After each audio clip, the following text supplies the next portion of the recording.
శ్రీ సచిదానంద సద్గురు సాయినాథ్ మహారాజ్ की జై. మహద్గురు మహద్వాక్యాలు. శిష్యులు ఎలా ఉండాలి? శ్రేష్టమైన మన ఆర్ష భారత సనాతన సాంప్రదాయాన్ని మించిన సాంప్రదాయం ఈ విశ్వంలో మరే ఇతర దేశంలోనూ లేదు.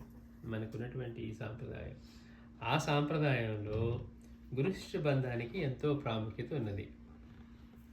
యుగ యుగాల నుండి ప్రారంభమైన ఈ గురు శిష్య బంధం ఇప్పటికీ కూడా మన రక్తంలో లీనమై ఉందంటే దాని ప్రభావం ఎంత గొప్పదో మనం ఊహించవచ్చు. పూర్ణ పురుషులైన గురువులు తమ అపారమైన జ్ఞాన సంపదను అర్హులైన శిష్యులకి అందించడానికి సదా సంసిద్ధులై ఉంటారు. కానీ చాలా వరకు వారికి నిరాశే ఎదురయ్యేది. ఎందుకని వాళ్ళు రెడీగా ఉంటారు, అది వాళ్ళ ఇష్టానికి రెడీగా ఉన్నా తీసుకోవడానికి అర్హుడైన వాడు ఎక్కడున్నాడు? ఒక సంవత్సరం మహాశివరాత్రి నాడున ఆశ్రమంలో అన్నదానం చేయుటకై స్వామివారి శిష్యుడు అక్కడ ఎంతో శ్రమపడి ఒక బస్తా బియ్యం సంపాదించగలిగారు. చూడండి, ఆ రోజు మరి బాగా కష్టమైన రోజులు, అందరి దగ్గర డబ్బులు ఉండేవి కాదు. ఒక మహాశివరాత్రికి ఆశ్రమంలో అన్నదానం చేయడానికే స్వామివారి శిష్యుడు ఒకరు ఎంతో శ్రమపడి ఒక బస్తా బియ్యం సంపాదించగలిగారు. అయితే పొరపాటున బస్తా బియ్యానికి బదులుగా అరబస్తా బియ్యం మాత్రమే ఆశ్రమానికి చేరాయి. బస్తా ఇస్తా అన్నారు, కానీ అరబస్తానే చేరాయి. అరబస్తా బియ్యంతో అన్నదానం చేయాలనుకున్న వాళ్ళకేమో బస్తా బియ్యం దక్కాయి. అంటే ఇది పొరపాటు జరిగి బస్తా రావాల్సినడికి అరబస్తా రావాల్సినడికి బస్తా వచ్చాయి అనమాట. అరబస్తా బియ్యంతో అన్నదానం చేయాలనుకున్న వాళ్ళకేమో బస్తా బియ్యం దక్కాయి. జీవభావం కలిగిన భక్తుడు అన్నదానం ఎవరు చేసినా అన్నదానం అవుతుందని గుర్తించక పట్టుపట్టి తమ ఆశ్రమానికి రావాల్సిన నిండు బస్తా బియ్యం ఎలాగో అలా రప్పించగలిగారు. ఎవరు చేసినా అన్నదానమే అవుతుంది, అది మనమే చేయాలి అని భావన, అంటే అవగాహన మనకి ఎట్లా ఉంటుంది, మనం చేస్తేనే మనం చేసినట్టు అవుతుందేమో. అందుకని ఎట్లాగైనా మరి పోరాడి మళ్ళీ ఆ బస్తా బియ్యం తెప్పించారట.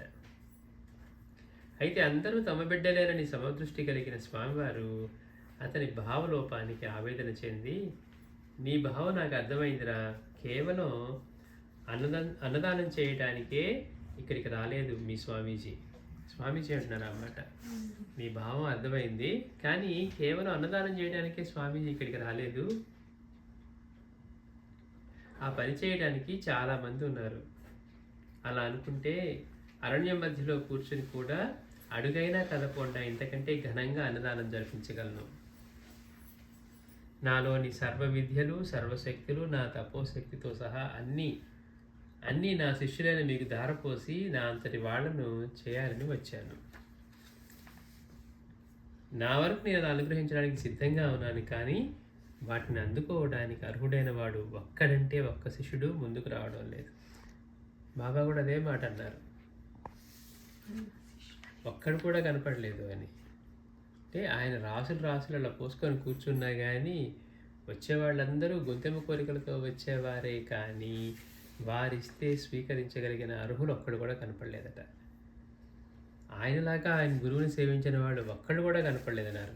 అంటే అంతమంది ఉన్నతమైన శిష్యులు అక్కడ ఉన్నప్పటికీ సాయినాథుడి దగ్గర చూడండి. అంటే మరి బాబా మాట అన్నారంటే మనం ఏదో కొంచెం చేసుకొని చాలా చేసేసామనుకోవడం మనకి ఎలా సరిపోతుంది? అంతగా సేవించి అన్నీ వదులుకొని అక్కడే ఉండి అన్ని సంపదలు హరించుకుపోయినా కానీ బాబా మీద దృష్టి పెట్టి ఉన్నవాళ్ళు సైతం ఆయన పెట్టేదానికి, లేకపోతే ఆయన స్టాండర్డ్కి తగ్గట్టుగా లేరు అని అనుకుంటే మాస్టర్ గారు అంటారు, మళ్ళాంటి వాళ్ళు ఏం చేయగలుగుతాం? బాబాని ఇంత కష్టపడి ఇంత మారాను కదా అంటే ఆయన 100% చూస్తున్నారు. మనం ఎక్కడ దాకా వచ్చాం? 1%, 2%, 3% అని. కనుక స్వామీజీ అంటున్నారు, నేను అన్నదానం చేయడం కోసం రాలేదు. ఒకవేళ అదే అయితే పోనీ అలానే, కానీ నేను కాలు కదపకుండా, ఒక్క అడుగు కూడా కదపకుండా అరణ్యంలో కూర్చొని కూడా ఇంతకంటే ఘనంగా చేయగలను అని చెప్పి ఎందుకు వచ్చానో చెప్తున్నారు స్వామి. నా శిష్యులను మీకు ధారపోసి నా అంతటి వాళ్ళని చేయాలని వచ్చాను. నా వరకు నేను అనుగ్రహించడానికి సిద్ధంగా ఉన్నాను, కానీ వాటిని అందుకోవడానికి అర్హుడైన వాడు ఒక్క శిష్యుడు ముందుకు రావడం లేదు. ఉన్నత శిఖరాల నుండి మీ కొరకు మీ వైపు నేను 100 మెట్లు దిగి వచ్చిన మీరు మాత్రం ఉన్న చోటు నుండి ఒకటంటే ఒక మెట్టు కూడా ఎక్కి నా వైపు రావడం లేదు. అంటే ఒక్కొక్క స్వామివారు 100 మెట్లు దిగి వచ్చినా కానీ శిష్యులు మాత్రం ఒక్క మెట్టు కూడా ఎక్కి స్వామివారి వైపు కదలట్లేదట. నా వైపు మిమ్మల్ని ఆకర్షించాలని, నా అడుగుచాటల్లో మేము నడవమనడానికి మారుగా మీ అడుగులకు అనుగుణంగా నేను అడుగులు వేస్తూ మీతో ఆడుతూ పాడుతూ ఉన్న మీ మానసిక స్థాయిలో ఏ మార్పు రావడం లేదు.